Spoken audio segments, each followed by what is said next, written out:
Welcome to this week's Texas Recap. I'm Jamie Lee, Governmental Affairs Communications Manager for the Texas Association of Realtors.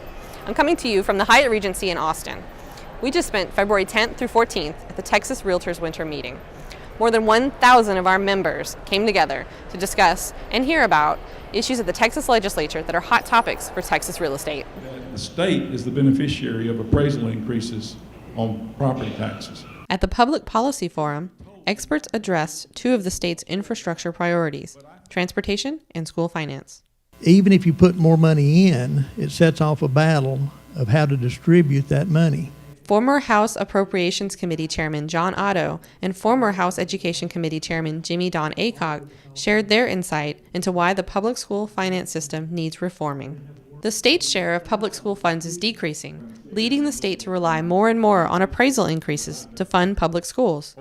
Otto and Aycock agree there needs to be a discussion about what the state's share of public school funding should be. For the coming budget, it's estimated that the state will only have to put 38% of the money in towards public education, and just 10, 12 years ago, it was 50%. Does that trouble you?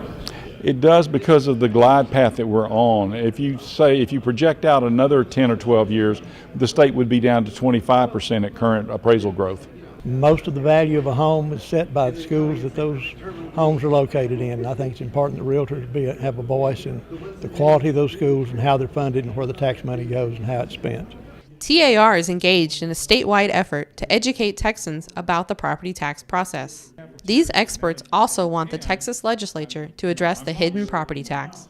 This is the tendency of local taxing entities to hide behind increased appraisals to justify increases in their budgets. One of the benefits of meetings like this is that your members now are fully aware of the property taxes due to appraisal increases that aren't really going to schools, sort of hidden property taxes, which y'all have been just talking about for quite a while now. Trevor Tennyson with ride-sharing company Uber discussed ride-sharing as one component of a multimodal approach to addressing the state's long-term transportation needs. There's 36 states across the country that have statewide bills, and so we hope that Texas will be the next one.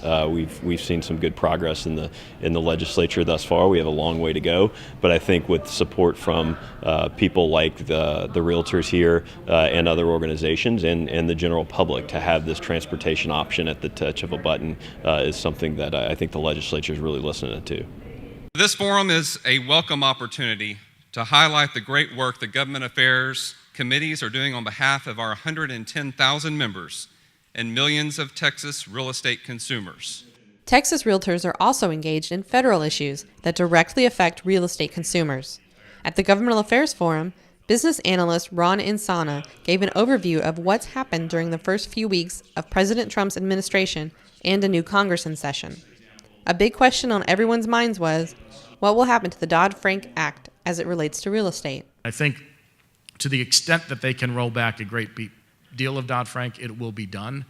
Hopefully there will still be some guardrails in the process. So you want rules of the road, but you don't want them to be so restrictive that banks and lending can't grow.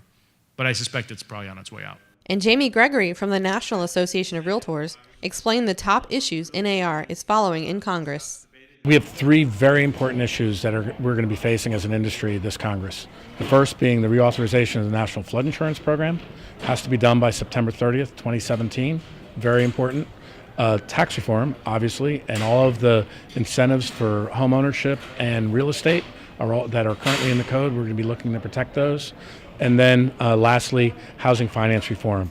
What are we going to do with Fannie Mae and Freddie Mac and the fact that they're still in conservatorship, and that needs to end. Gregory encouraged Texas realtors to call on your elected representatives to discuss these important issues. Right now, there's a lot of activity in Washington. The phone lines are blocked, because they're overwhelmed. And if you can't get through, don't be afraid to either call or stop by the district office of your member of Congress. There are some individual Texas realtors who deserve special recognition for their excellence in grassroots political activity. TAR also recognized 17 Texas realtors with the Strikeforce Award for their dedication to grassroots political advocacy. And the 2016 Governmental Affairs Outstanding Achievement Award went to the Collin County Association of Realtors. This award recognizes a local association that has demonstrated excellence in fundraising, grassroots involvement, and other local initiatives. As you just saw, this weekend was full of enthusiasm for the issues Texas Realtors are following at the state and federal levels. Let's keep that energy up when you join us in Austin, April 4th, for Realtor Day at the Texas Capitol. With the Texas Recap, I'm Jamie Lee.